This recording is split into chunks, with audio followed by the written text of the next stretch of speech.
ಗೆಳೆಯರೇ, ಇವತ್ತು ಇನ್ಸ್ಟಾಗ್ರಾಮ್ನಲ್ಲಿ ನಾವು ಬಂದಿರುವಂಥ ವಿಡಿಯೋ ಕಾಲ್ ಅಥವಾ ವಾಯ್ಸ್ ಕಾಲ್ ಮೇಲ್ಗಡೆ ತೋರಿಸಬಾರ್ದು ಅಂದರೆ ಏನು ಮಾಡಬೇಕು ಅಂತ ನಾನು ಇವತ್ತು ಹೇಳ್ತೀನಿ. ಯಾವುದೇ ನಮ್ಮ ಫ್ರೆಂಡ್ಸ್ನ ವಾಯ್ಸ್ ಕಾಲ್, ಗ್ರೂಪ್ ಕಾಲ್ ಇರ್ಬೋದು ಅಥವಾ ಒಂದು ವೈಯಕ್ತಿಕ ಇಂಡಿವಿಜುವಲ್ ಕಾಲ್ ಇರ್ಬೋದು, ವಾಯ್ಸ್ ಕಾಲು, ವಿಡಿಯೋ ಕಾಲ್ ಯಾವುದೇ ಕಾಲ್ ಬಂದರೂ ಕೂಡ ಇನ್ಸ್ಟಾಗ್ರಾಮ್ನಲ್ಲಿ ಅದು ಒಳಗಡೆ ಮಾತ್ರ ತೋರಿಸ್ಬೇಕು, ಮೇಲ್ಗಡೆ ತೋರಿಸಬಾರ್ದು. ಅಂದರೆ ಏನು ಮಾಡಬೇಕು ಅಂತ ಹೇಳ್ತೀನಿ. ಅಂದರೆ ನಾವು ಇನ್ಸ್ಟಾಗ್ರಾಮ್ ಆ್ಯಪ್ ಓಪನ್ ಮಾಡಿದರೆ ಮಾತ್ರ ಆ ಕರೆ ಬಂದಿದ್ದು ನಮಗೆ ಗೊತ್ತಾಗಬೇಕು. ಅಂದರೆ ನಾವು ಈ ಒಂದು ಸೆಟ್ಟಿಂಗ್ಸ್ನ ಆನ್ ಮಾಡ್ಕೋಬೇಕಾಗುತ್ತೆ. ಮೊದಲು ಇನ್ಸ್ಟಾಗ್ರಾಮ್ ಆ್ಯಪ್ನ ಓಪನ್ ಮಾಡ್ಕೊಳ್ಳಿ. ಮಾಡಿದ ನಂತರದಲ್ಲಿ ಕೆಳಗಡೆ ಪ್ರೊಫೈಲ್ ಫೋಟೋ ಮೇಲೆ ಕ್ಲಿಕ್ ಮಾಡ್ಕೊಳ್ಳಿ. ಈ ಕಡೆಗೆ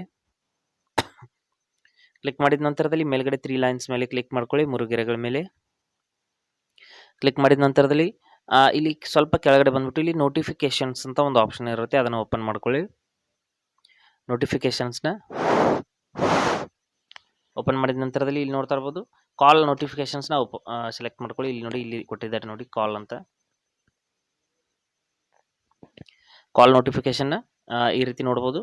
ಇಲ್ಲಿ ಎವ್ರಿಒನ್ ಅಂತ ಇದೆ, ಇದನ್ನು ಆಫ್ ಅಂತ ಕ್ಲಿಕ್ ಮಾಡಿಬಿಟ್ಟು ಇಲ್ಲಿ ಟರ್ನ್ ಆಫ್ ಅಂತ ಮಾಡ್ಕೊಳ್ಳಿ. ಇಲ್ಲಿ ಕೊಟ್ಟಿದ್ದಾರೆ ನೋಡಿ, if you turn off call notification you may not see incoming calls ಅಂತ ಕೊಟ್ಟಿದ್ದಾರೆ. ಅಂದರೆ ನೀವು ಇನ್ಕಮಿಂಗ್ ಬಂದಿರುವಂಥ ಕರೆಗಳನ್ನ ಮೇಲ್ಗಡೆ ನೋಡೋದಕ್ಕೆ ಆಗಲ್ಲ ಅಂತ. ಇಲ್ಲಿ ಟರ್ನ್ ಆಫ್ ಮಾಡಿದ ನಂತರದಲ್ಲಿ ಇಲ್ಲಿ ನೋಡಿ ಆಫ್ ಆಗಿದೆ. ಆಫ್ ಆದ ನಂತರದಲ್ಲಿ ಯಾವುದೇ ಇನ್ಸ್ಟಾಗ್ರಾಮ್ನ ಕರೆ ಬಂದರೂ, ವಿಡಿಯೋ ಕರೆ ಇರ್ಬೋದು ಅಥವಾ ವಾಯ್ಸ್ ಕರೆ ಇರ್ಬೋದು, ಯಾವುದೇ ಕಾಲ್ ಬಂದರೂ ಕೂಡ ನಿಮಗೆ ಮೇಲ್ಗಡೆ ಅದು ತೋರಿಸೋದಿಲ್ಲ. ನೀವು ಇನ್ಸ್ಟಾಗ್ರಾಮ್ ಆ್ಯಪ್ ಓಪನ್ ಮಾಡಿದರೆ ಮಾತ್ರ ಗೊತ್ತಾಗುತ್ತೆ.